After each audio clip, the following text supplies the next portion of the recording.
On a sunny spring afternoon in 2016, 67-year-old Denise Powell threw open a window to let some fresh air into her home in British Columbia. Denise and her 66-year-old husband, Robert, had spent most of the day harvesting baby vegetables and spring flowers from their garden. Now, with a vase of fresh flowers on their table, they were sitting down to enjoy a healthy salad for lunch. A few years earlier, Denise had been diagnosed with high blood pressure and high cholesterol, which is having fat inside of your bloodstream. For the moment, she wasn't on any prescription medication, but her doctor had recommended a heart-healthy diet, emphasizing unprocessed food. And so ever since then, Denise had tried to do that, doing her best to eat as many fresh fruits and vegetables as she could. As Robert cracked a little salt and pepper over their bowls, Denise added a splash of red wine to each of their glasses. Then, after making a toast to celebrate their unusually warm spring, the two of them dug into their delicious lunch. Denise was born in China, and so she combined Western medicine with traditional Eastern practices to try to keep herself healthy. After lunch, she took her usual supplements of vitamin B12 along with traditional Chinese herbs. 20 minutes later, she put on some sunscreen, grabbed a hat, and headed out for her daily walk. But when she got back home, Denise felt more tired than usual. So she laid down to take a quick nap on the couch, thinking maybe she'd spent too much time in the sun. However, Denise slept right through her alarm and woke up hours later. And also, she woke up with this terrible pain gripping her stomach. Then these waves of nausea rolled through her body, and she stumbled from the couch to the nearest bathroom just in time to vomit. When she looked up, she saw Robert looking very concerned standing in the doorway. She would cling to him over the next few hours as he helped her go back and forth from the bathroom to the bed. And then eventually, she just stopped going back to the couch and just laid down in the bathroom. And as she laid in the bathroom, she noticed that it was not just nausea she was feeling, also her chest felt really tight. At this point, Robert asked Denise if she wanted to go to the hospital, but she said no, she didn't, at least not yet. So Robert began to wonder aloud if maybe this was just a bad case of food poisoning. But Denise shook her head and said they had both eaten the same thing that day and Robert was fine. She figured what was going on here was just a stomach bug, and she'd likely feel better after some sleep. So she had Robert help her up, and she crawled into bed, hoping that in the morning she would feel better.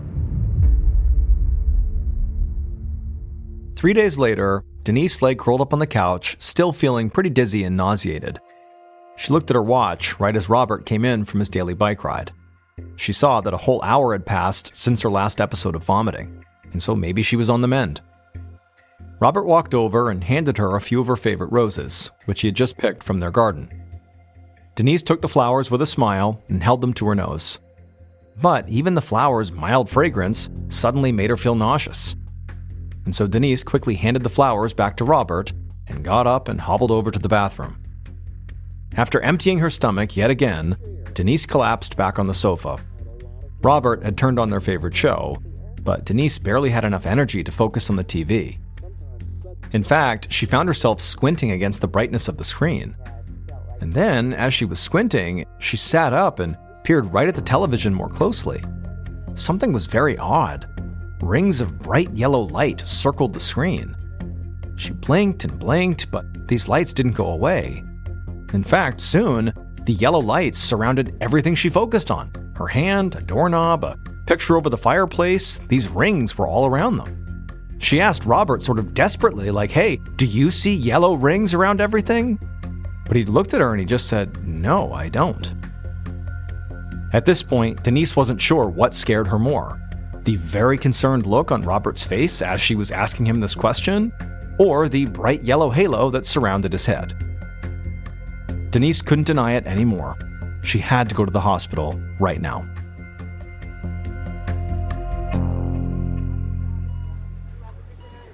Two hours later, inside the emergency room of the local hospital, Dr. Carmen Oliver wrapped two fingers around Denise's arm.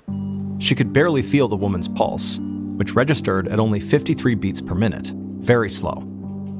Dr. Oliver could see that her new patient was totally exhausted and dehydrated from days of vomiting. But even more concerning was that Denise was reporting tightness in her chest. These issues, combined with her age, convinced Dr. Oliver that she was looking at more than just a run-of-the-mill case of the flu. Denise and her husband began to rattle off Denise's medical history. Dr. Oliver learned that Denise had a history of high blood pressure, high cholesterol, an inner ear disorder called Meniere's disease, and asthma. Dr. Oliver was not that surprised when Denise asked her if, what she had just experienced was maybe a heart attack, given her high risk factors for heart disease. That was actually Dr. Oliver's concern too, that this was a heart attack. So she ordered blood work, a chest x-ray, and an electrocardiogram, which is a test that shows a graph of how your heart is beating. Then she had Denise placed in a cubicle within steps of the nurse's station, just in case something happened.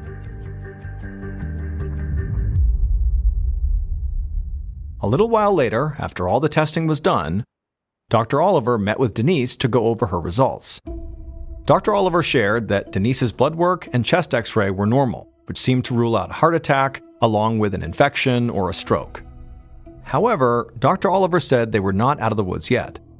She turned her data screen around to actually show Denise and Robert the full results of the ECG, and it was clear by their very worried expressions that they knew what they were looking at. Robert immediately pointed to a flat line between the two peaks of the heartbeat spike on Denise's graph. He knew the space between the peaks was supposed to be consistent, but here, the spaces were variable. Dr. Oliver nodded, confirming that the graph showed a 1 to 2 second delay between Denise's heartbeats. That irregular heart rhythm was dangerous. It meant she was susceptible to a heart attack or stroke at any moment. Just then, Dr. Oliver's pager beeped and a nurse appeared at the doorway. One of the doctor's other patients needed their attention right now. But before she moved down the hall to this next emergency, Dr. Oliver told Denise that she wouldn't be sending her home until they found out what was wrong with her heart. She assured her the cardiology team was already reviewing her case.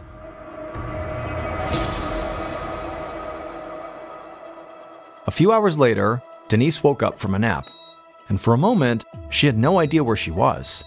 Everywhere she looked, she just saw these swirling yellow halos and flashing lights. But the IV lines in her arms, the pads on her chest, and the monitors beeping around her bed reminded her she was still inside of the hospital. At the foot of her bed, she saw Robert speaking in hushed tones with a man she didn't recognize. Judging by the man's white coat and the concerned look on his face, Denise decided this must be her new doctor. When Robert noticed Denise was awake and he looked at her, she saw he also looked very concerned. At this point, the man in the white coat introduced himself. He said he was Dr. Arthur Hammond, and he was the head of cardiology at the hospital.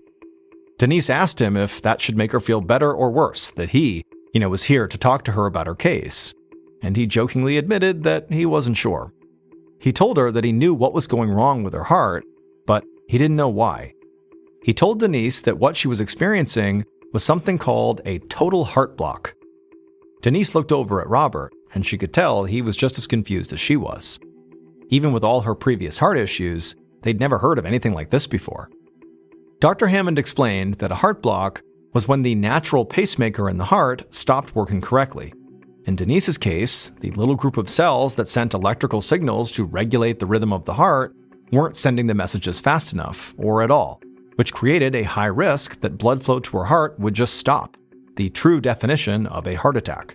And the way her heart appeared to be beating, it could happen at any moment. After that, Dr. Hammond very gently told her that she was going to be admitted to the cardiac intensive care unit, where she could be closely watched and undergo more testing. Denise felt Robert squeeze her hand, and then he stepped away as nurses moved around her bed, unhooking her from all the lines and monitors. As they began to roll her out of the room, Denise lay there in stunned silence, and everywhere she looked, all she saw were bright yellow halos.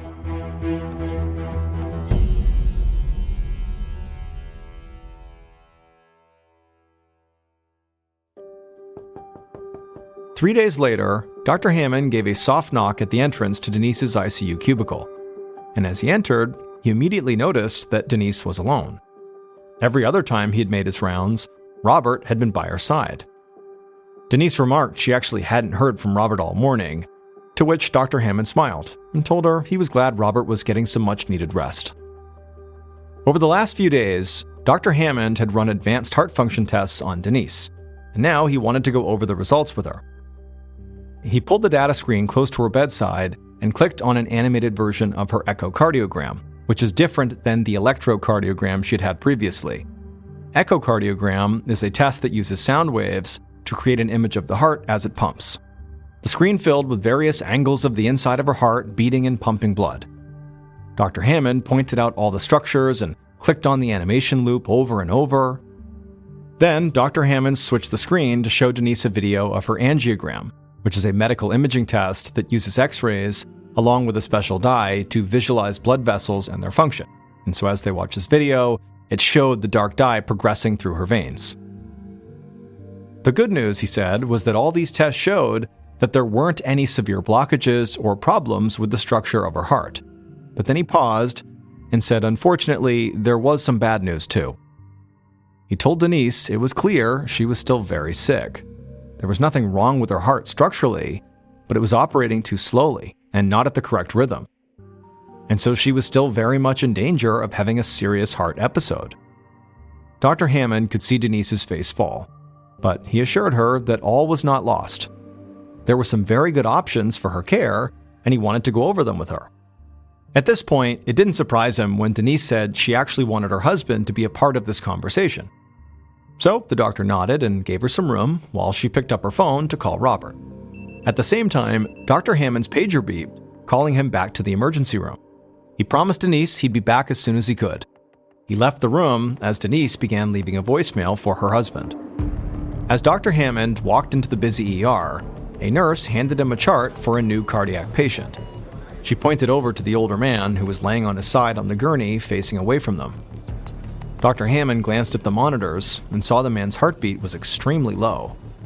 Also, as Dr. Hammond read the electrocardiogram, it showed strange patterns in the electrical signals of the man's heart. Dr. Hammond paused for a moment, shocked that this patient was basically showing the exact same symptoms that Denise had. And then, when Dr. Hammond took a look at the name on the patient's chart, his jaw dropped. The new patient was Denise's husband, Robert. Dr. Hammond immediately ordered Robert an IV drip just to be on the safe side, and then also began reviewing the notes from the ambulance drivers who had brought him in. And what he read shocked him. In addition to the nausea and chest pain, Robert had told the EMTs he was seeing yellow and red halos everywhere. Dr. Hammond remembered Denise talking about all these bright yellow halos everywhere when he first took her case, but he had no idea what to make of that. And so the mystery was only deepening here. Dr. Hammond now had two patients suffering from basically the exact same combination of symptoms, which was of course very rare. And so as a result of that, he knew that the odds were that whatever was wrong with Robert and Denise probably had very little to do with heart disease, because they didn't share the same heart here. Like, what were the odds that they both had the exact same heart disease and they both developed these symptoms identically at the same time? Like, that's not going to happen. But regardless of how this came to be, both of their hearts were in peril here. Either one of them could still suffer a heart attack at any moment, so there was no time to lose.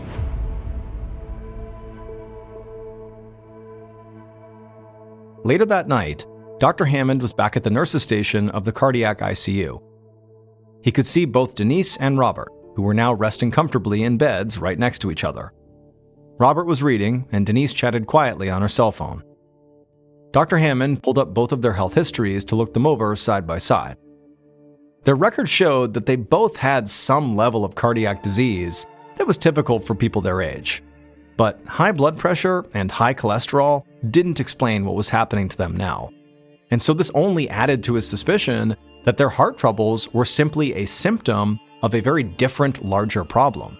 And so he started making a list of questions about their lifestyle and their environment that he intended to ask them both in the morning. But then as he was doing that, suddenly alarms began to sound from Denise's cubicle.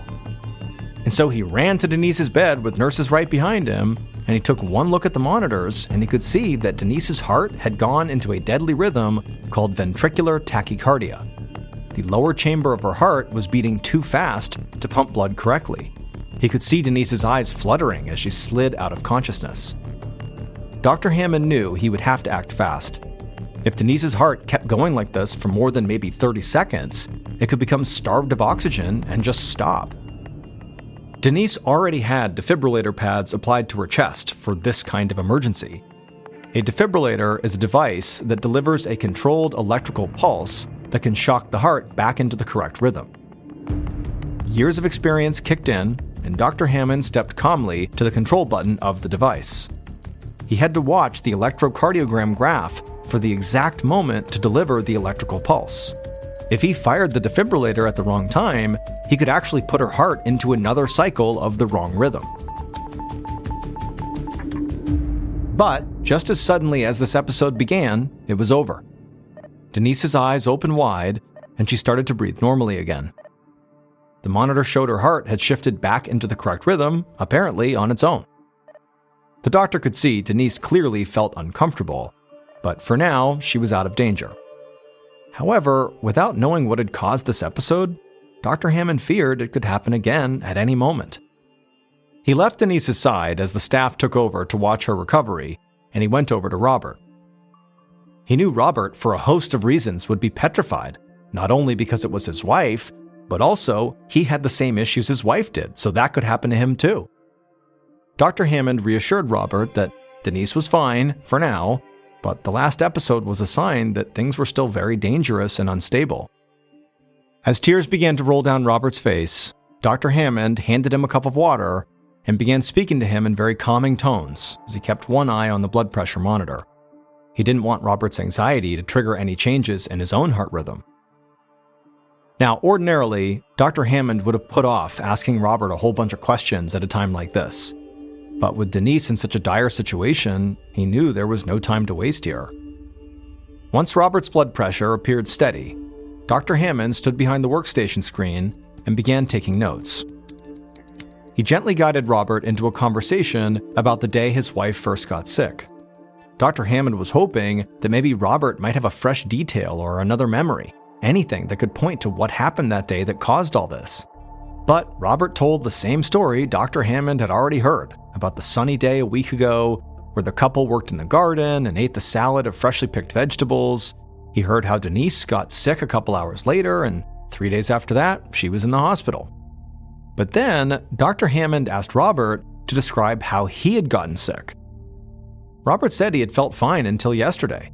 He had gotten up and taken an early bike ride, and then picked some kale from their garden and made an omelet with the fresh vegetables. And then a few hours later, he felt so ill he could barely drive himself to the emergency room. Dr. Hammond's ears perked up the moment Robert mentioned adding the plants from their garden into his breakfast. He asked if the vegetables Robert ate were the same ones that he and his wife had eaten together a week earlier when Denise had gotten sick, and Robert said yes. And so now, the whole thing had Dr. Hammond totally confused. He wondered how two people could eat the same thing at the same time, but get sick a week apart. Dr. Hammond thanked Robert and began to leave the room, but then Robert called him back over to say he actually remembered one more thing. He told him that the greens he ate that morning, right before he got sick, were definitely a little bitter. Robert also recalled that on the day Denise got sick, she had said her salad had tasted very bitter as well, but he, a week ago, had not noticed that in his own salad. At this, Dr. Hammond knew he finally had something that stood out. He told Robert he would need to run some new blood tests, but hopefully, those tests would get them the answers they needed.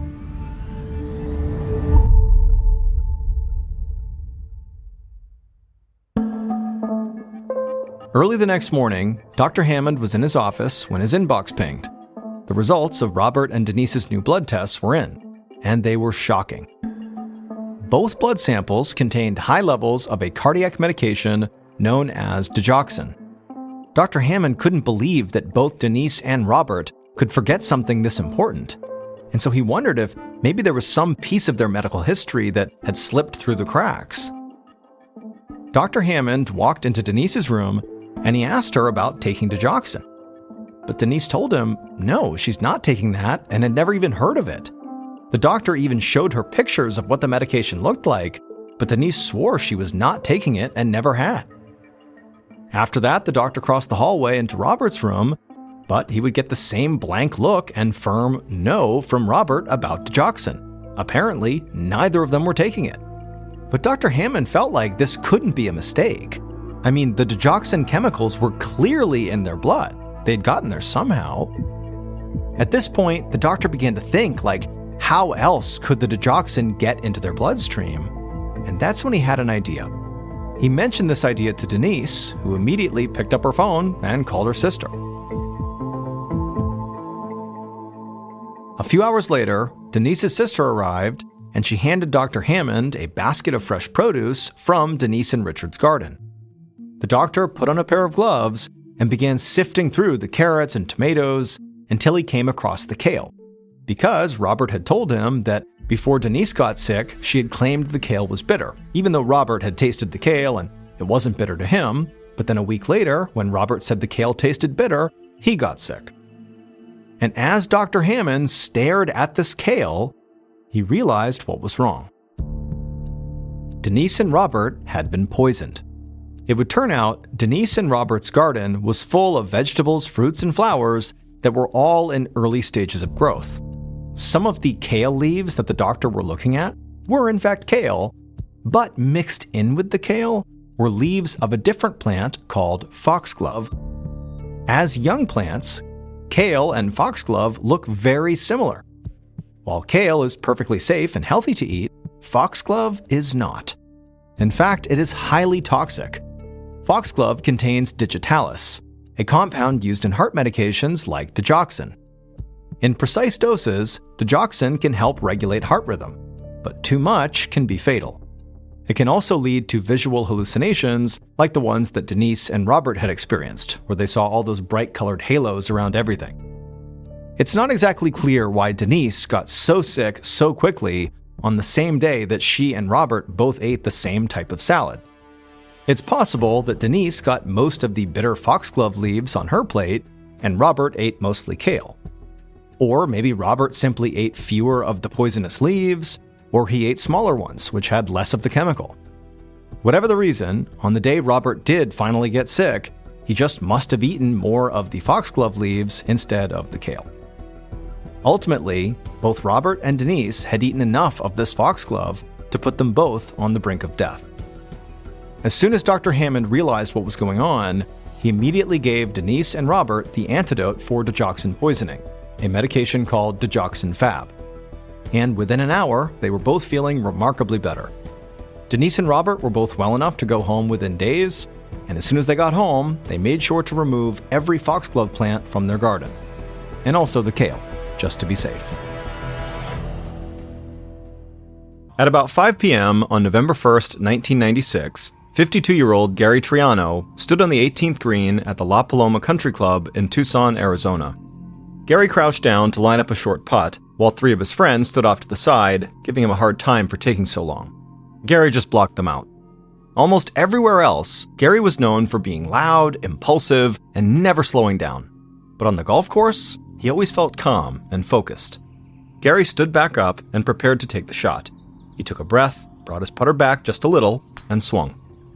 His friends shouted like that might knock the ball off course, but Gary watched it roll across the green and drop right into the hole. Gary let out a huge yell and thrust his fist into the air in celebration. He turned to his friends and looked at them like they were crazy to think they could beat him. Gary grabbed the ball out of the hole, slipped his club into his golf bag, slung it over his shoulder, and then followed his friends into the country club bar. It was a few days before Gary's 53rd birthday, and he thought there was no better way to celebrate than with a round of golf and a drink with his friends. But what Gary didn't know was that this golf game was actually part of a bigger plan. Gary's girlfriend had arranged this game with his friends, and she'd gotten some other friends to invite him out to a different bar at 6 p.m., all so she could get Gary's house ready for a huge surprise party she was throwing him later that night.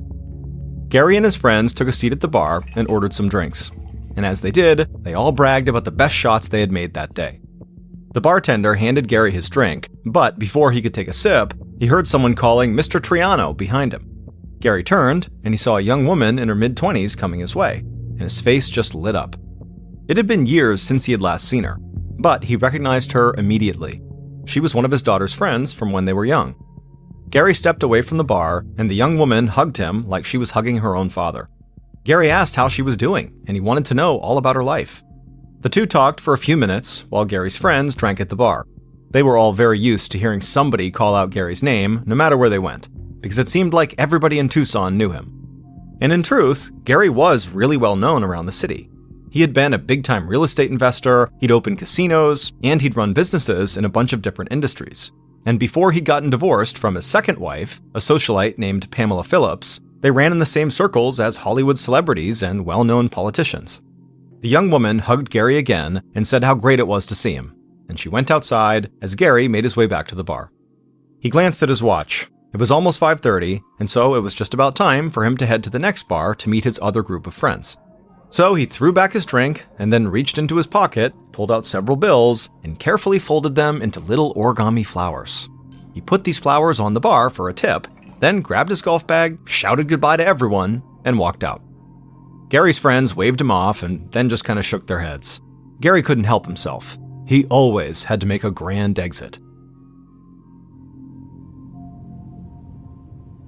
The sun was setting when Gary stepped outside, and so he looked out at the pink and red sky over the mountains and desert in the distance. It was a beautiful day, just about 70 degrees Fahrenheit, and Gary smiled. It was perfect days like this that had helped the Tucson real estate market boom, and Tucson real estate had once made him millions of dollars. But now, standing there, thinking about his money, all he could do was laugh, or he'd just get depressed. Despite the continued growth of the real estate market, the last few years had been tough on Gary financially. He had spread himself too thin, investing in too many high-risk ventures, and some of the deals he'd made had completely fallen apart and cost him a huge chunk of his fortune. In order to deal with these massive losses, Gary had recently filed for bankruptcy, and now he was slowly trying to rebuild his wealth. But Gary quickly shook all of this off. From the time he was a young man, he had really believed that no matter what happened to him, he would always land on his feet. And even though he was not making the kind of money he'd made in the past, and his life wasn't as exciting as it was when he and his socialite ex-wife were hanging out with famous people, Gary still just loved being here in Tucson. He traveled all over and gone to lavish parties in some of the biggest cities in the world, but at the end of the day, nothing could beat a perfect Arizona sunset over the mountains and the desert. Gary walked across the country club parking lot to his 1989 Lincoln Town Car. He tossed his golf bag in the back and got into the driver's seat. He was about to take off when something caught his eye. There was a small wooden box in the floorboard of the passenger seat. His girlfriend must have gotten him an early birthday present and somehow hidden it in the car without him noticing until now. Gary smiled, reached down, and grabbed the box. As Gary was getting into his car, the bar inside the country club was getting louder. More people had just come in from the golf course, and everybody was talking and laughing. But suddenly, a huge bang echoed over all that noise. The glasses behind the bar rattled, and some people hit the floor, trying to take cover. They had no idea what was happening. A nearby transformer might have blown, or they could be in the middle of an earthquake. Nobody knew. But one man at the bar, who happened to be a doctor, took off running towards the parking lot, and Gary's friends and some others followed. And when they got outside, they felt like they had just stepped into a war zone. Car alarms blared, they saw smoke rising into the air, they saw cars with shattered windshields, and they saw a Lincoln Town Car with its windows blown out, its doors shredded, and its roof completely ripped off. The doctor ran right to that car, hoping that nobody was inside. But as he got closer, he could see a man sprawled out in the front seat, and most of this man's clothes had been torn off his body, and he looked burned and bloody. The doctor turned around and shouted for the people who had followed him to call 911 and to stay back. He didn't know if they were all still in danger, and even if they weren't, he didn't want anyone to see what he was looking at inside of that car. The doctor leaned in through the space where the car window used to be. He reached down and grabbed the man's bloody wrist. The explosion that had shaken the bar inside must have killed this man instantly.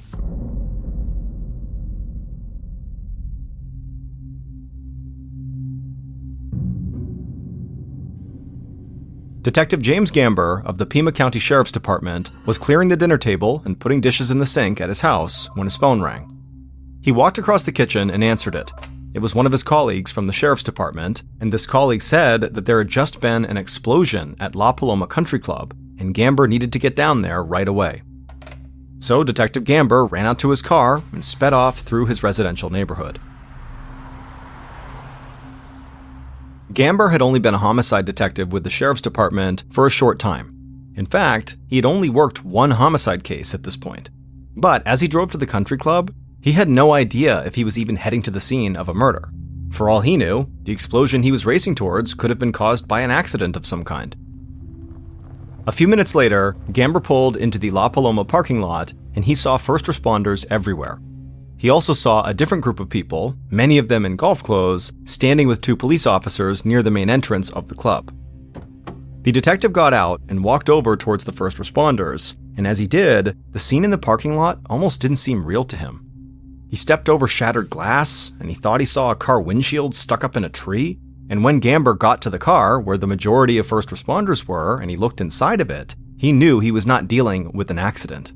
There was no doubt in his mind that a bomb had gone off in that car. Gamber stared down at the mangled body in the front seat. He glanced over at the first responders, and even they looked completely shaken. They had seen people who had been pulled from fires, but none of them had seen a man who had been killed by a bomb. The detective looked back at the body, and he saw something that just seemed odd. It looked like this man's clothes had been ripped off by the sheer force of the blast, but his watch had stayed on his wrist. So Gamber leaned further into the car to get a better look. The glass on the man's watch had cracked, and the watch had stopped at 5:38. And Gamber couldn't really explain it, but seeing the watch really hit him hard. It was like this man's last moment on Earth was frozen in time. Gamber stepped away from the car and walked over to the crowd of people standing out front. He briefly spoke to the other officers, and then he started taking statements from everyone. And almost all of them knew the dead man in the car, and they said his name was Gary Triano. Detective Gamber continued to gather information on Gary from the people at the club, and he learned a little about Gary's current girlfriend and what people called Gary's larger-than-life attitude. As Gamber wrote everything down in his notebook, he heard sirens blaring and cars and vans speeding down the street towards the parking lot. He looked out onto the street, and he quickly realized this case was about to get a lot bigger than anything he'd ever worked on. Because most of the vehicles heading this way did not belong to the Pima County Sheriff's Department or the local police. They belonged to the Federal Bureau of Investigation and the Bureau of Alcohol, Tobacco, Firearms, and Explosives. And within minutes, Gamber watched as federal agents from the FBI and ATF swarmed the parking lot and took control of the crime scene. After Gamber finished his interviews, he walked away from the club entrance, but he hung back and just watched the activity in the parking lot. This crime scene had overwhelmed him when he arrived, and now there were law enforcement officers from multiple agencies searching the lot, and forensics and explosives experts from the ATF and FBI searching Gary's car. Gamber honestly wasn't sure what he was supposed to do. Finally, amidst all of this, he spotted his boss, the Pima County Sheriff. So he weaved his way past federal agents towards Gary's car and approached the sheriff, who looked kind of overwhelmed himself. The sheriff told Gamber that several of the federal agents he'd spoken to thought there was a chance that this had been a professional mob hit. Technicians had already found fragments in and around the car that they believed were from a homemade incendiary device, and they thought this device could be the type of bomb often used by the mafia. This actually all made sense to Detective Gamber because he knew that the mafia had been prevalent in this area since back in the 1970s. But Gamber wanted to know what their department's role was in all of this. Clearly, the FBI and ATF were running things here, and if the mafia was involved, both of those agencies would probably run the entire case for a while. The sheriff said their department would coordinate with the feds, but he told Gamber that it was still the homicide unit's job to pursue this like they would any other murder case. So Gamber told his boss if the FBI and ATF were going to start looking into big-time suspects like organized crime families, then he wanted to start on a much smaller scale. And right now, that meant talking to the person who would almost always be the first suspect in a murder investigation, the victim's romantic partner.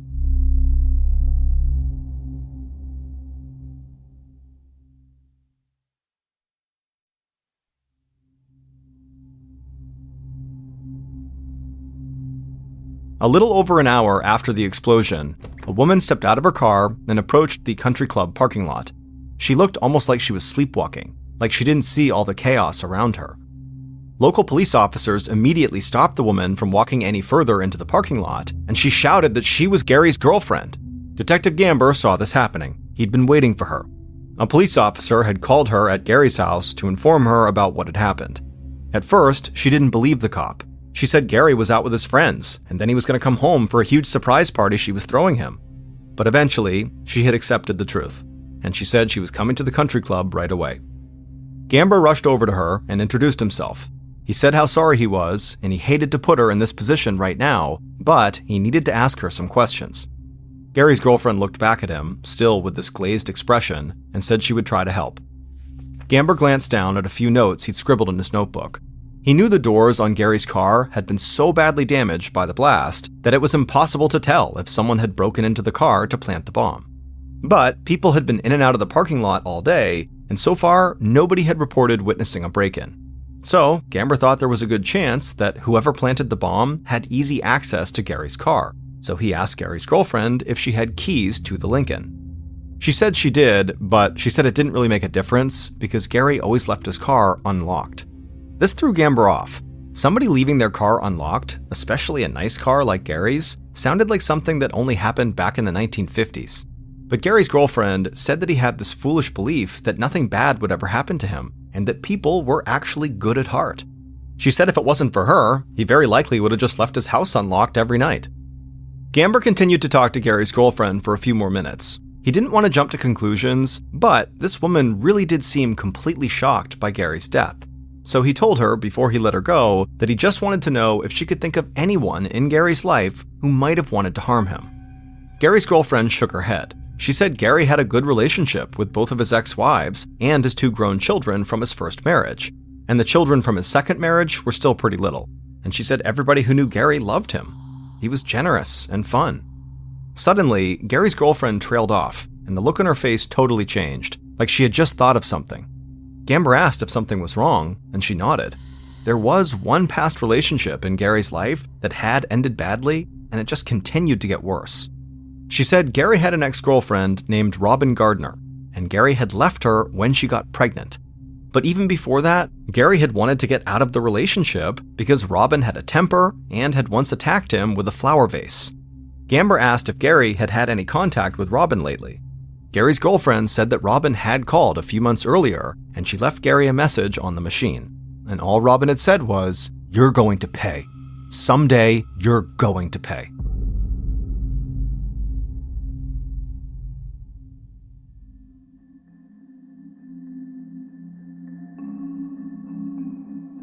The day following the bombing, FBI and ATF agents remained focused on possible mob ties to Gary's murder, while Detective Gamber drove to meet Gary's ex-girlfriend, Robin, at her house.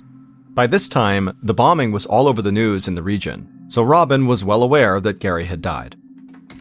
Robin opened the door, holding her baby girl in her arms, and she led the detective into the kitchen, where her new husband was already sitting at the table. Gamber took a seat, and he didn't waste any time. He said he knew that Robin had once physically assaulted Gary because Gary had called 911 and asked police to remove her from his house.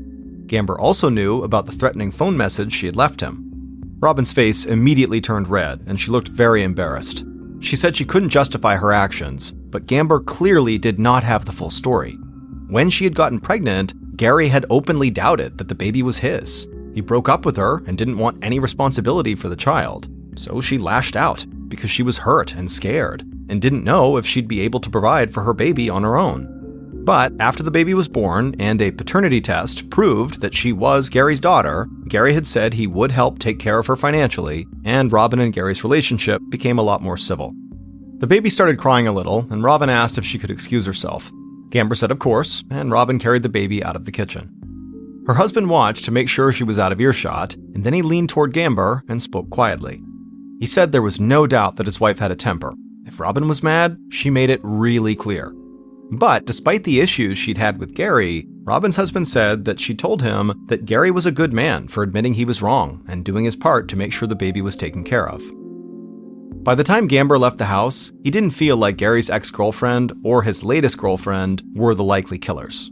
He didn't want to eliminate any suspects until he had more clear evidence, but he knew Gary's ex-wives and his grown children could also have a motive to kill Gary. And all of them most likely knew about Gary's strange habit of keeping his car doors unlocked, so they would know how easy it would be to place a bomb in the Lincoln town car. During the week following the bombing, Detective Gamber checked in often with the sheriff and with the FBI and ATF. The feds were still tracking leads connected to the mafia, and they were delving deep into Gary's financial records. It had become clear that Gary had racked up millions of dollars in debt, and he owed people money all over the world. so they were even following international leads. But all of the agencies believed Detective Gamber's investigation held just as much weight as theirs. It was still entirely possible that Gary's murder was personal and had nothing to do with his business dealings. So Gamber arranged separate interviews with Gary's 2 ex-wives, but both of these meetings played out almost exactly the same way. All Gary's first wife, Mary, and his second wife, the socialite Pamela, really told Gamber was that they loved Gary, thought he was a great father, and they had remained good friends with him after their divorces. They were also both heartbroken by Gary's death. After meeting Mary and Pamela, Detective Gamber did not feel like he had any new information about the case, and he was already starting to get frustrated. Gary's somewhat tangled romantic life had seemed like a strong lead, but his relationships with his ex-wives appeared to have both been pretty healthy. And even as Gary had started to struggle financially, he always paid his child support, so that was not a cause for conflict. And Gamber also had to admit that both women had really solid alibis. Neither of them had been in town when Gary died. Following the meetings with the ex-wives, Gamber interviewed Gary's son and daughter from his first marriage, who were both in their mid-20s, and he hoped they would give him something to go on. But they would both say that Gary was a great dad and an amazing friend. He meant everything to them. They admitted that when they were teenagers and their parents got divorced, they had blamed their dad at first, but they ended up loving their stepmom and their 2 little half-siblings, so any animosity they felt towards their dad had disappeared. And so in about the span of a week, Gamber had met with the people he believed had the clearest personal motives to kill Gary, but he felt like he still hadn't gotten anywhere. At the same time, the federal investigations also seemed to be stalling. There were plenty of leads, but each one of them fell apart under the slightest bit of scrutiny. So, as November came to an end, everyone involved in the hunt for Gary's killer worried that the case was already drying up, and that the killer, who had set off a homemade bomb in the city of Tucson, would remain free and out on the streets. In early December, about a month after Gary's murder, Detective Gamber got a phone call at his desk. And as soon as the man on the line began talking, Gamber could hear the urgency in his voice. The man said he was an investigator from Aspen, Colorado. He'd just seen a news report about Gamber's ongoing investigation, and he had some strange pieces of evidence that he thought might be connected to the car bombing. When Gamber heard this, he felt like he'd just woken up after a long night of sleep. This was the first time he'd been excited about this case in weeks. The Colorado investigator said he'd been working a fraud case for months, trying to track down a man named Ron Young. Ron had bilked a bunch of people out of thousands of dollars. And back in October, this investigator had found an abandoned minivan in California that Ron had rented. Inside the van, the investigator said he'd found a sawed-off shotgun. He'd also found some potential evidence that he didn't really understand at the time. But after seeing the news report about this car bombing, he thought that evidence he found might finally make sense. Gamber was now standing up at his desk, just waiting with anticipation to hear what this evidence was.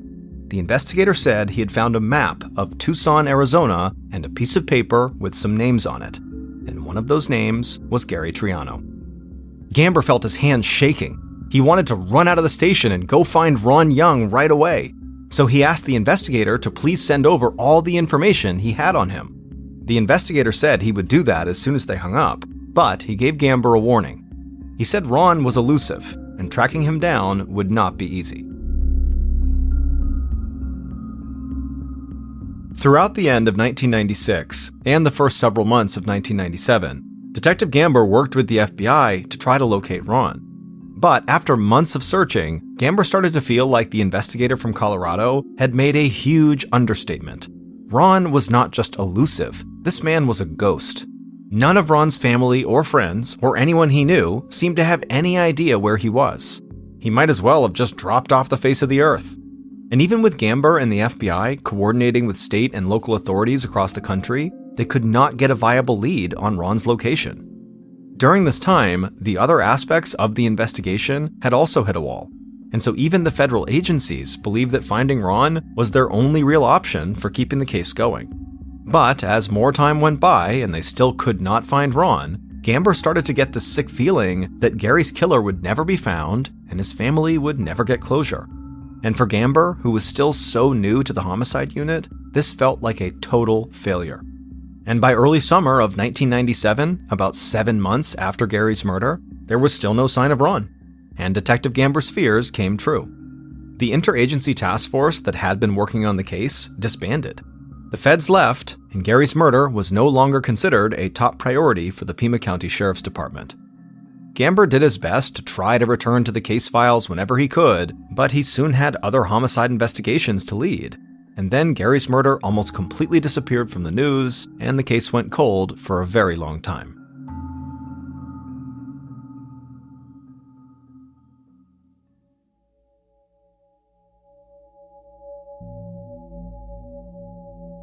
On November 19, 2005, 9 years after Gary's murder, a chiropractor in Fort Lauderdale, Florida, came home after a day of work, sat down on his couch, and turned on one of his favorite TV shows, America's Most Wanted.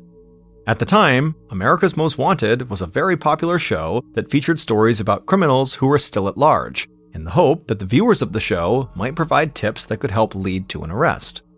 The chiropractor watched the show and listened to a story about a man who was wanted in a fraud case and had possible connections to a murder. And as the chiropractor watched, he suddenly got off the couch and got closer to his TV to make sure he was really seeing what he thought he was seeing. There was an image of the criminal on the screen.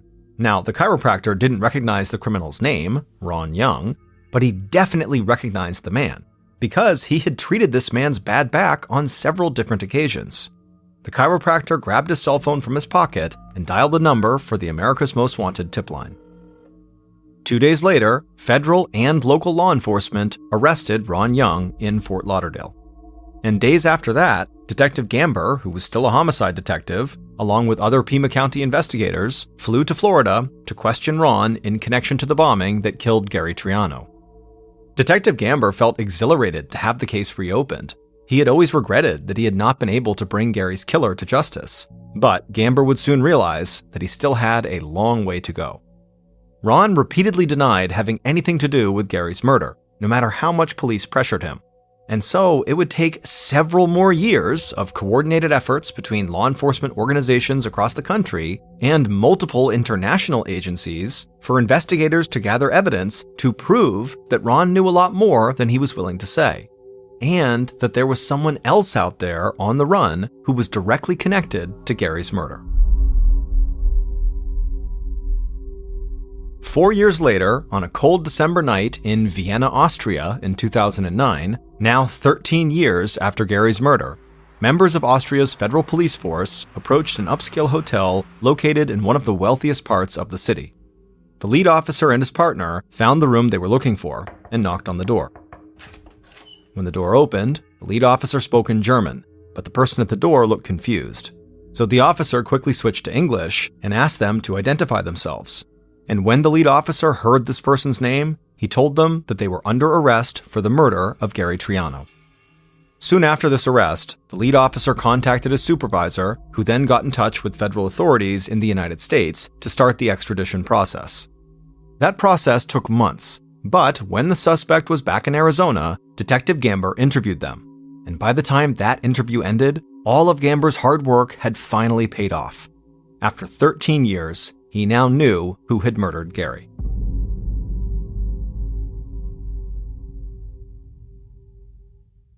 Based on evidence collected over the course of the entire investigation, the following is a reconstruction of what police believe happened to Gary on November 1st, 1996.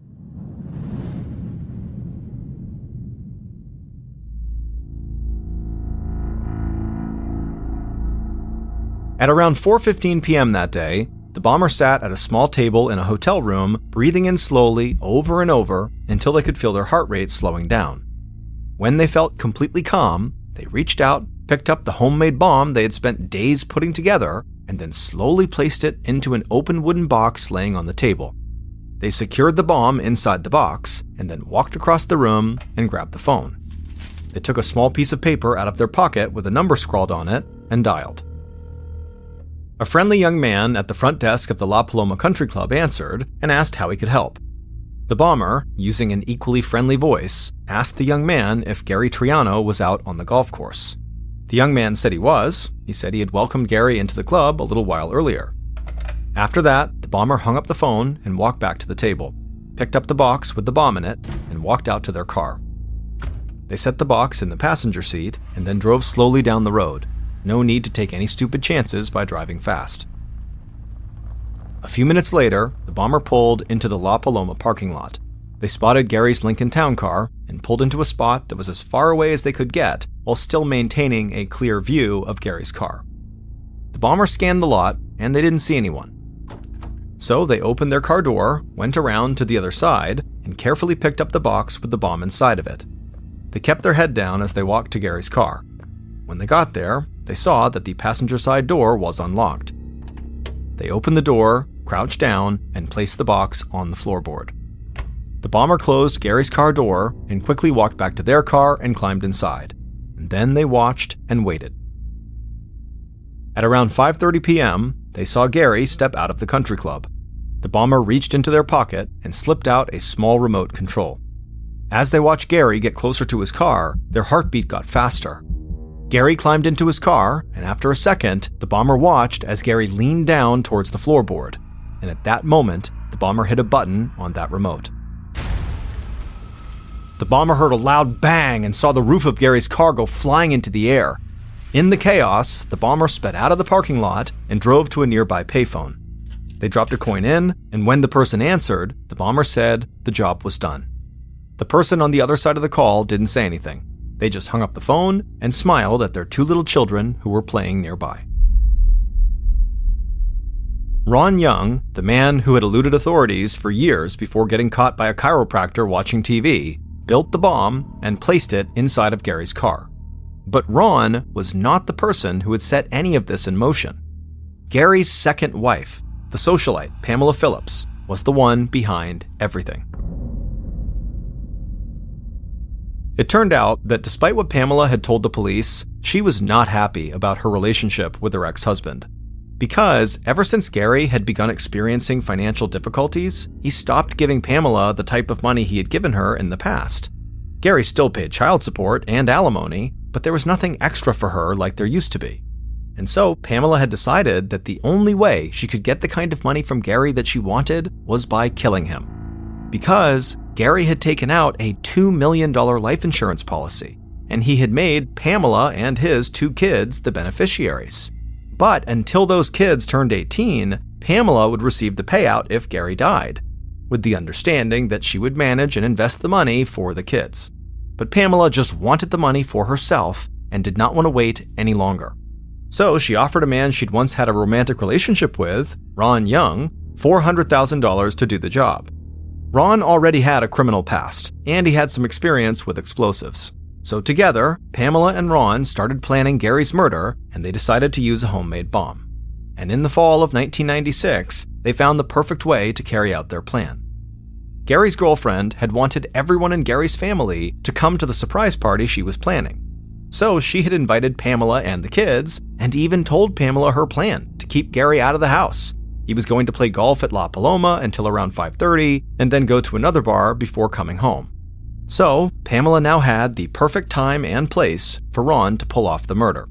She knew exactly where Gary was going to be, and she knew Gary never locked his car doors, so Ron would have no problem finding the car and planting the bomb. This all took years for Detective Gamber and investigators to put together, mainly because Ron had been so difficult to hunt down and to get any information from. But when they finally had him in custody and started getting closer to connecting Pamela to the murder, she took off to Europe. It took a while, but eventually, law enforcement agencies in Austria found her staying at a high-end hotel in Vienna. So they arrested her and sent her back to the United States. Ron Young and Pamela Phillips were both found guilty of murder and conspiracy. Ron received 2 life sentences without possibility of parole. Pamela received life in prison plus 25 years, also with no possibility of parole. And because of the amount of time this investigation took, it was both Detective Gamber's second homicide case and his last. He retired from the force not long after having helped solve Gary's murder.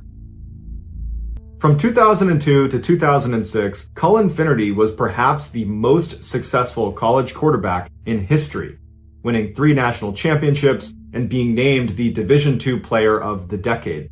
He was also perhaps the toughest college quarterback in history. Most quarterbacks will spend their careers looking to avoid getting smashed by defenders. Not Cullen. Cullen was 6'2", 240 pounds, and he would tell his teammates that he wanted to get hit and he would hit back. And his coaches hated it about him, but his teammates loved this about him.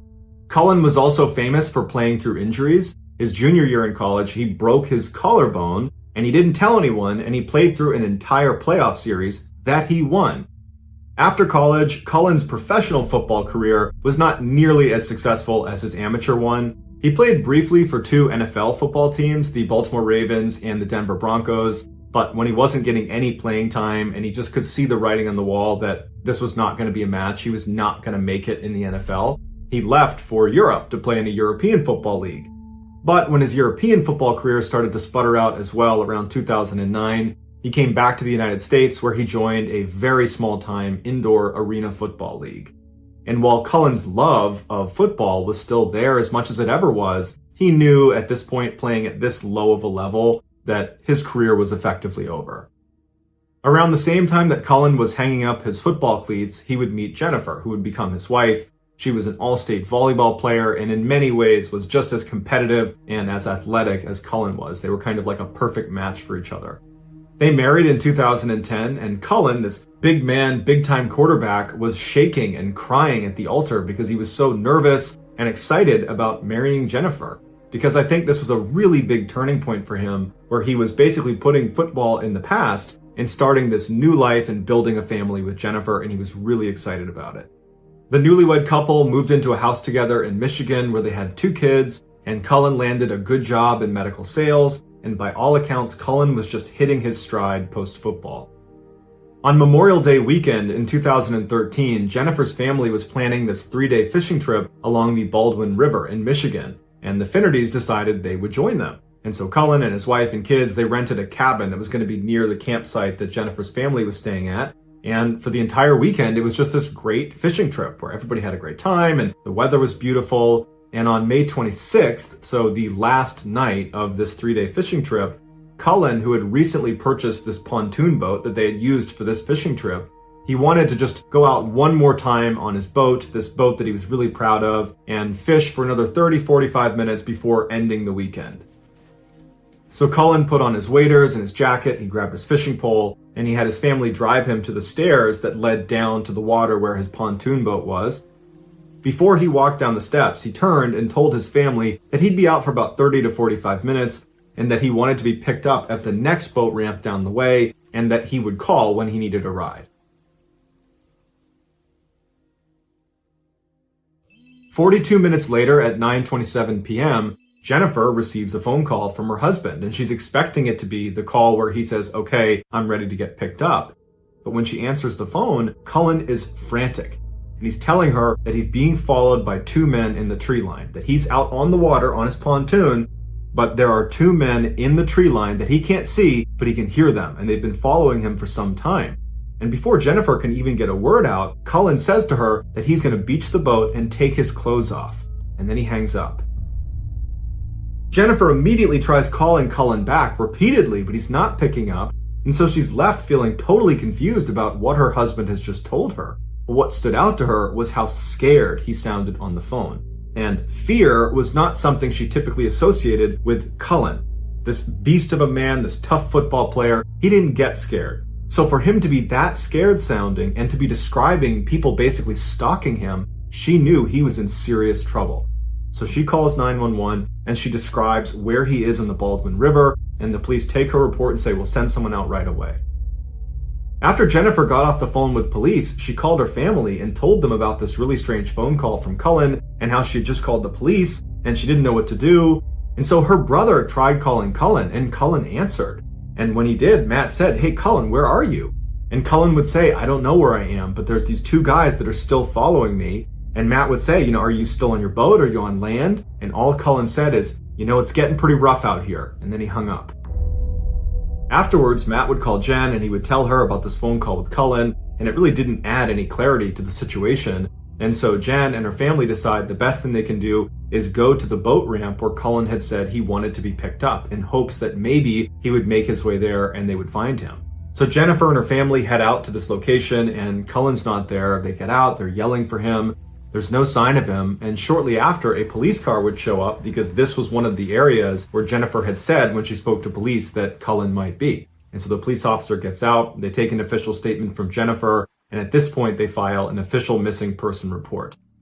Before the police began looking for Cullen, they reached out to his wireless service provider and they asked them to ping his cell phone from the tower.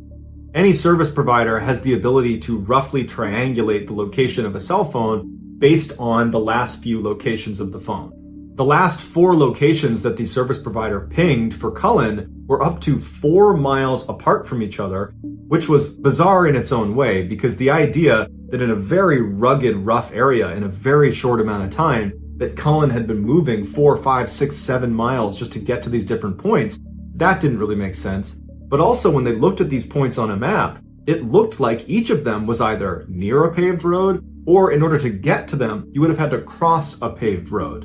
And so they're thinking to themselves, why does he keep moving point to point if at any one of these locations he's near relative safety?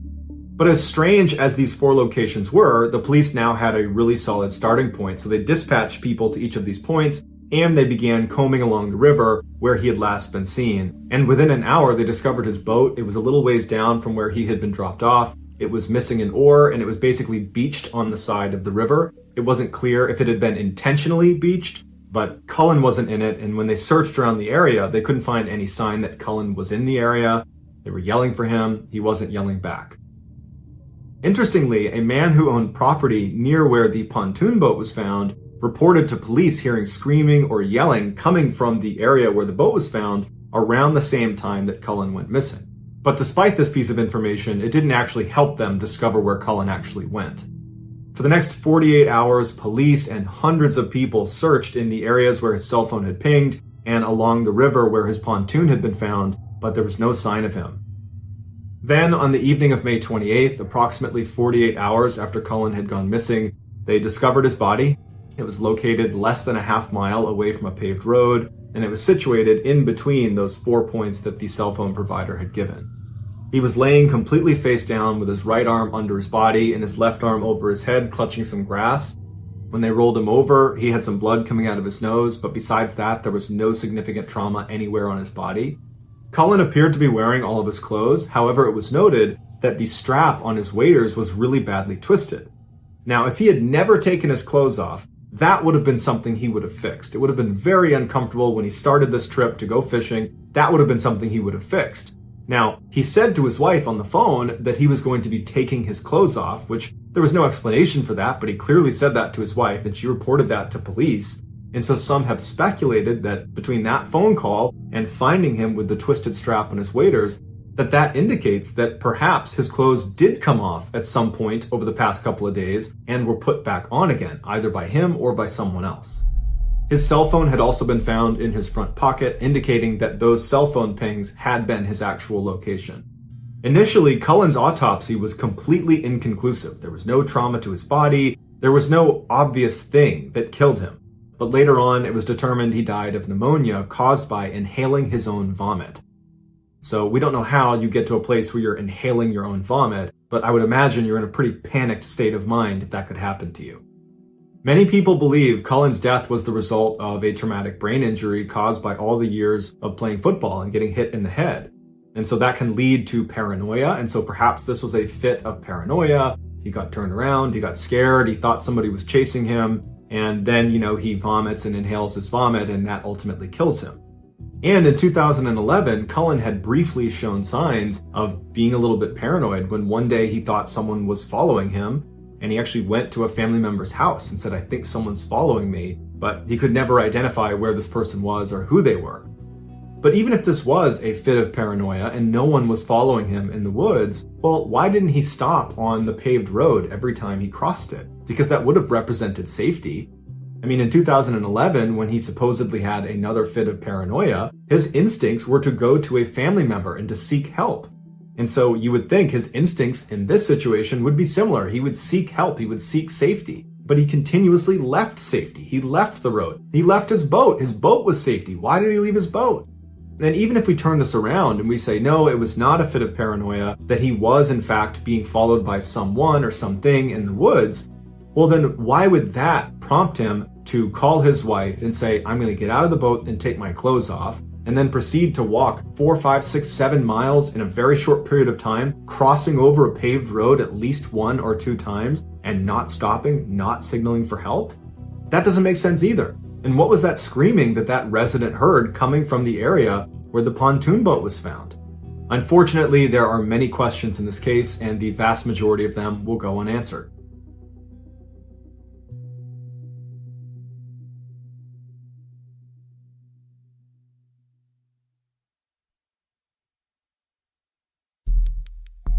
The next and final story of today's episode is called Waking Nightmare.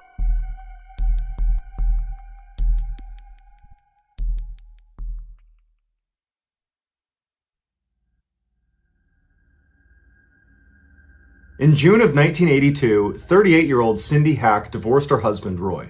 As soon as she moved into another home in Vancouver, Canada, she felt this wave of relief come over her. Their marriage had become abusive and toxic years ago, but her newfound happiness would be short-lived. Only 4 months after leaving her husband, Cindy's waking nightmare would begin.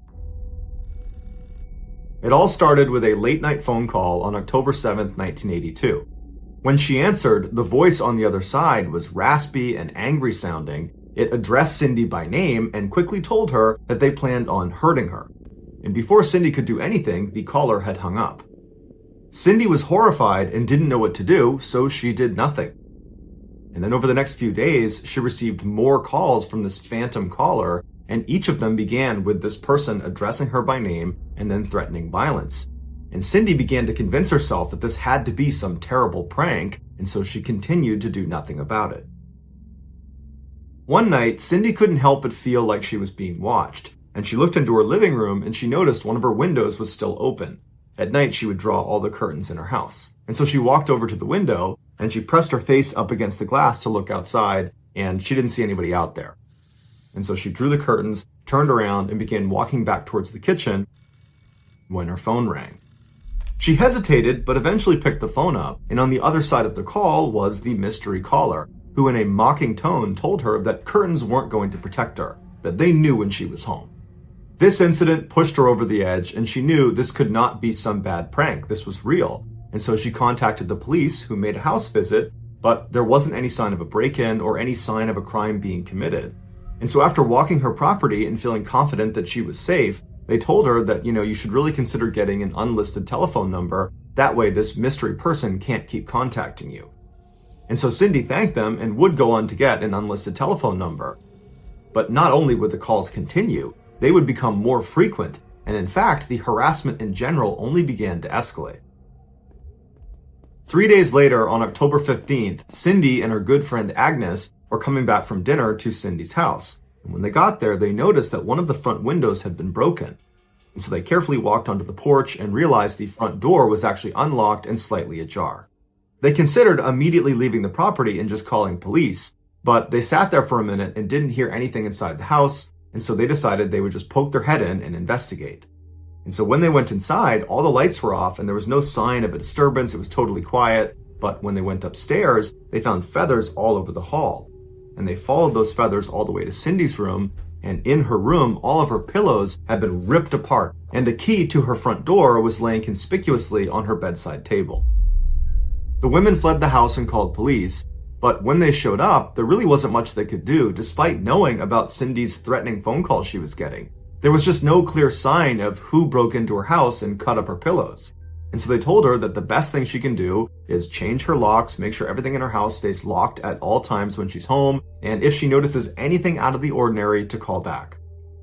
Over the following few days, Cindy got more threatening phone calls and began waking up to threatening notes laying on her front porch that had been made from newspaper and magazine clippings. This led to the police launching a larger investigation into the matter. An officer named Pat McBride, who had been on the force for 8 years, began checking in on Cindy almost daily. And very quickly, Pat and Cindy developed a romantic relationship, and Pat actually moved into Cindy's house while he was investigating this case. As soon as Pat moved in, the harassment seemed to stop. But just a couple of weeks later, in early November, Pat woke up one morning at Cindy's house and discovered that her phone lines were dead. When he went outside to investigate, he discovered that the lines had actually been cut, and he found a pair of wire cutters laying on the ground. Over the following month, in addition to the threatening phone calls and notes left on her porch, Cindy began hearing somebody walking around outside her house at night, but she was always too terrified to go to the window and look outside to see who it was. She began finding raw meat sitting outside of her door in the morning, and she would find pictures of dead bodies tucked under her windshield wiper on her car.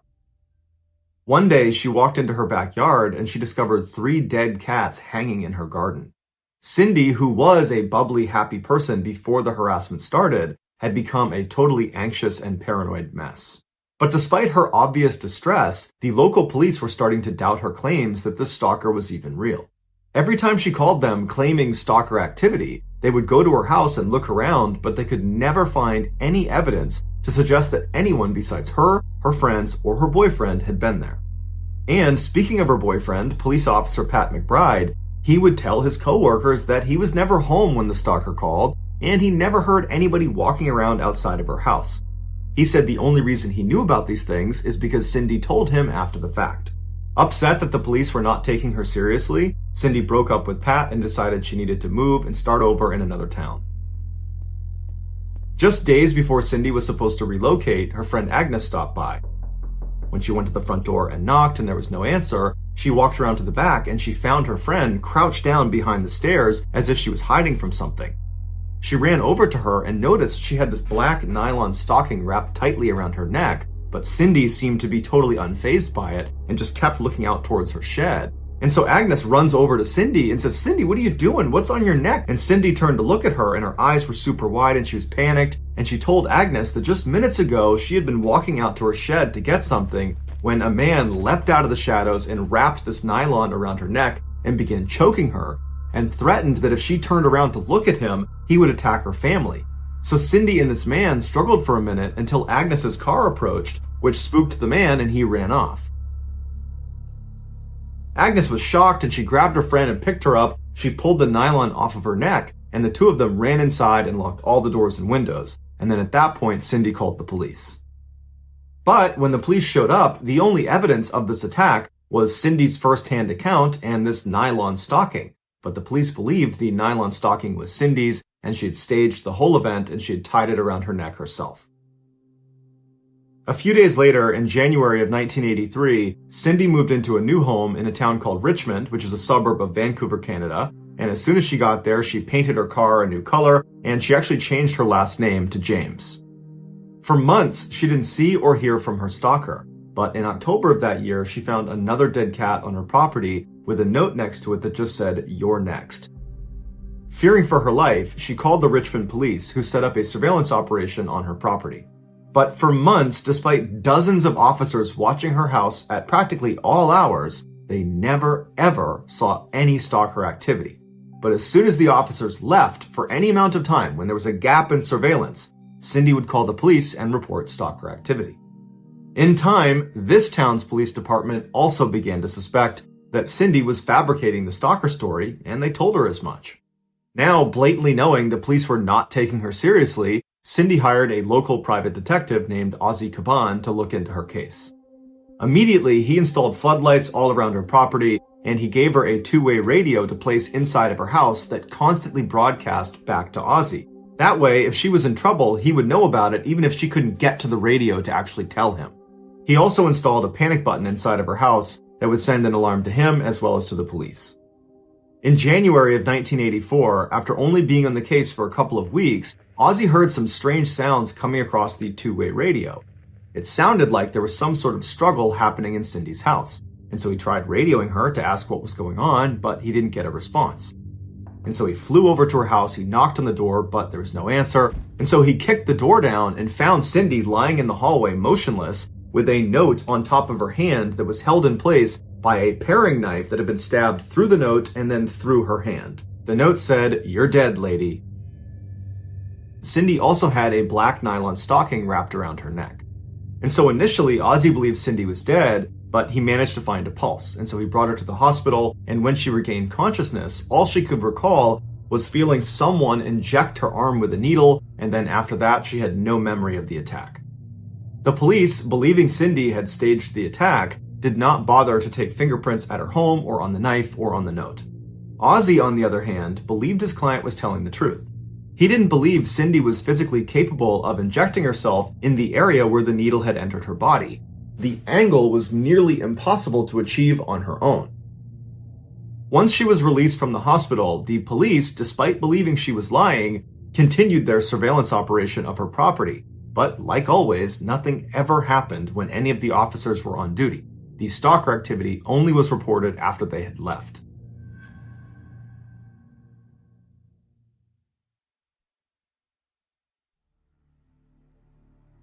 Life went on like this for over a year, and during that time, Cindy's mental health continued to decline rapidly. She lived in constant fear of this stalker, and she was deeply embarrassed that the police believed she was lying. On December 11th, 1985, Cindy was attacked again, but the details on this are incredibly scant. Someone found her lying in a ditch 6 miles away from her home. She was wearing a single work boot and a single glove. She was suffering from hypothermia, and she had cuts and bruises all over her body, and she had a black nylon stocking wrapped around her neck. She had no memory of the attack. The police told her that they believed this was yet another staged event, and so they did not do any significant follow-up. After a few days in the hospital, she was sent home, but she was terrified to be alone, so she reached out to her friend Agnes and asked if she and her husband Tom would stay with her for a couple of days, and they agreed. The first night they were there, Cindy woke up in the middle of the night and heard strange sounds coming from the basement. She woke up Agnes and Tom, and they heard the sounds too, and so they went down to the first floor, they opened up the door to the basement, and they looked downstairs, and very clearly there was a fire raging in her basement. And so Cindy immediately ran to the phone to call 911, but they discovered the phone lines had been cut. And so Tom ran outside to try to find a neighbor to call 911 for them, and when he went outside, he found a man just standing there in front of the house watching it. And Tom yelled to him, "Hey, you need to call 911, this house is on fire." And this man, without saying a word, just turned and ran down the street. And that man was never identified. Finally, Tom did get a neighbor to call 911, the fire department arrived and they put out the fire, and then after an investigation, they determined that the fire had been set intentionally. This was an act of arson. And the police said there was no signs of forced entry anywhere around the house, which means someone who was already in the house had to have started the fire. And they specifically said Cindy had to have started the fire because she stages these events all the time because of this stalker delusion she has. Agnes and Tom denied this claim, saying they never heard Cindy walking around at night, and she would never jeopardize their lives. After this event, Cindy became extremely depressed and had to be hospitalized, and for 10 weeks she was under intense psychiatric care. But at the end of those 10 weeks, the doctors determined that she was not a threat to herself or to anyone else, and so she was sent home. It was at this time that Cindy went to the police and said that she thinks Roy, her ex-husband, was behind all of the attacks. Police immediately brought Roy in for questioning, and he emphatically denied all allegations, saying he had nothing to do with it, and in fact, he had been the victim of this stalker that was going after his ex-wife. He said he got a number of these threatening phone calls, and one time when they called, they left him a voicemail, and he played it for the police.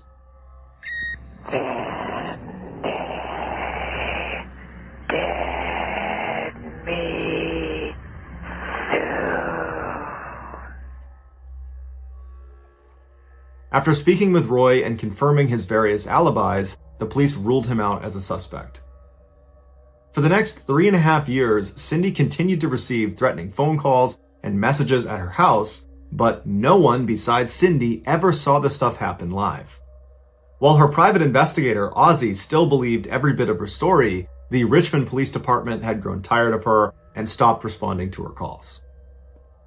On the evening of May 25th, 1989, Agnes showed up at Cindy's house for their scheduled game of bridge. When she knocked on the door, there was no answer. And because Agnes and Cindy were very close, Agnes tried the front door, it was unlocked, and so she let herself in, thinking Cindy must be upstairs taking a shower. But when she stepped inside, the house was totally silent. And after a couple of minutes of no commotion upstairs, Agnes began searching the house for her friend, and she discovered that Cindy wasn't there, and so she called the police. The police launched a search and very quickly found Cindy's car in a parking lot at a local supermarket. And when investigators went over the car, they discovered there was blood on the outside of the driver's side door. The contents of Cindy's purse, including her credit cards and ID, were scattered about on the ground near the car. And then in the trunk of the vehicle were the groceries that Cindy had recently purchased. But despite her car being found, there was really no indication of where she went next. Her friends and family believed she had been kidnapped by her stalker, and the police believed she was staging yet another event. But regardless, no one could find her. 2 weeks after her disappearance, and 1.5 miles away from where her car had been found, a road worker had drank too much coffee and needed to use the bathroom. But where they were working, they did not have a portage on, and they were not near any local businesses that might offer public restrooms. The only area that offered any privacy was the abandoned building that was right near their worksite. And so this worker told his crew where he was headed. He turned and began walking across the totally overgrown front yard of this property. And as he began walking around the side of this building, he smelled this horrific smell, like one of the worst smells he'd ever smelled in his life. And he assumed that because this property was abandoned, maybe people were dumping their trash on it somewhere and it's a hot day and that's why it smells. But either way, he wrote it off. He walked around to the back of this building. He found a good spot. He relieved himself. He turned around and began walking back along the side to go back to the road when he stopped, because he saw something lying near the side of the house that he was surprised he hadn't noticed on his way in. He couldn't really see what it was because the tall grass was obscuring his view, and so he took a couple steps forward to get a better look, and when he could see clearly what it was, he stopped. Because laying in front of him was a clearly deceased woman laying on her side with her hands and feet bound behind her back, and around her neck was a black nylon stocking. It was the body of Cindy James. Despite the nylon around her neck, the autopsy revealed she did not die from strangulation. She died from an overdose of morphine and other drugs. The police brought in a not expert who was easily able to put himself in the same position that Cindy was in and tie himself up.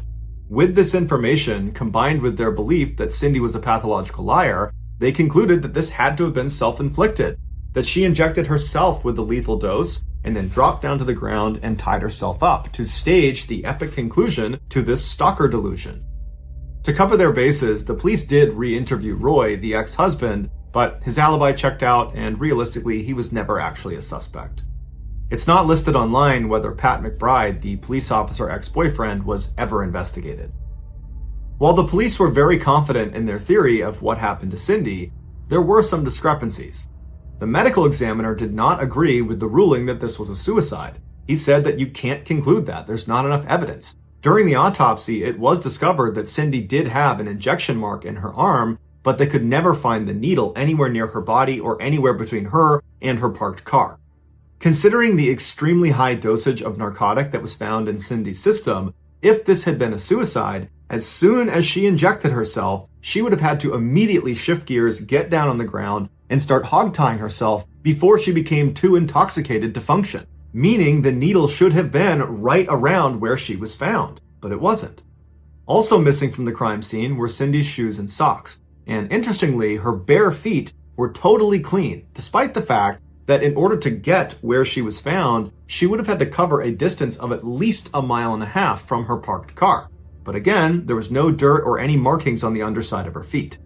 Also, it was strange that she wasn't discovered faster than 2 weeks. Although she was found near this abandoned house that was totally overgrown, the house was actually frequented by teenagers, and there was a walking trail nearby that would have had a line of sight on her body. These discrepancies have led many people to believe that Cindy did have a stalker, and this stalker kidnapped her in the supermarket parking lot. They tied her up, they injected her with the lethal dose of morphine, and then after she had died, they dumped her near this abandoned property right before she was found. And they had left that black nylon tied around her neck because that was the stalker's signature. Some have taken this a step further and said Pat McBride, the police officer, was behind the attacks, because he would have known when surveillance was set up on her house and could have very easily avoided detection. But the most bizarre and fascinating theory of what happened to Cindy is that she had dissociative identity disorder, or DID. This is where someone maintains at least 2 distinct personalities, and when one of those personalities is active, the other kind of fades and has no memory of this experience, creating these huge memory gaps. And so the theory goes, one of Cindy's personalities was effectively stalking herself.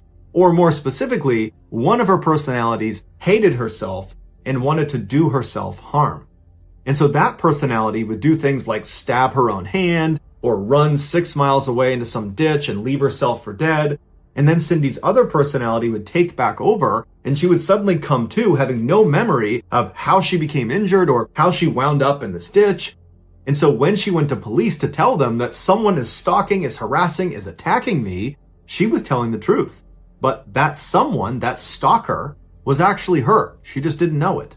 But Roy, her ex-husband, was a psychiatrist. And in their 16 years of marriage, he never noticed this condition. And when Cindy was in that psychiatric ward for 10 weeks following one of her stalker attacks, none of the doctors or psychiatrists ever noticed or diagnosed her with this condition. It's still possible she had DID and it just came on later in life, and it didn't present itself enough to be noticed during those 10 weeks of psychiatric care. But realistically, this reduces the chances of DID being behind this whole thing. To date, her death is still considered a suicide, and no one has ever been charged in connection with her death. A quick note about our stories. They are all based on true events, but we sometimes use pseudonyms to protect the people involved, and some details are fictionalized for dramatic purposes.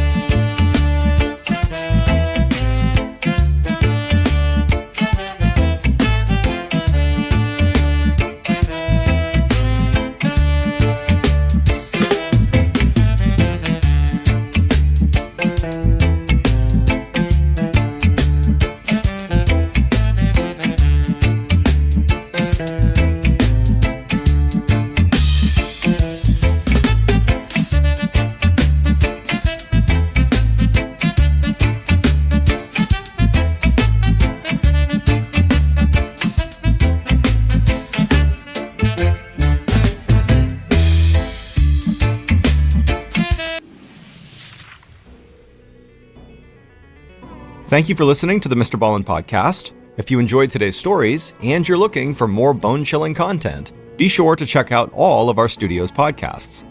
This podcast, the MrBallen podcast, and also MrBallen's Medical Mysteries, Bedtime Stories, Wartime Stories, Run Fool, and Redacted.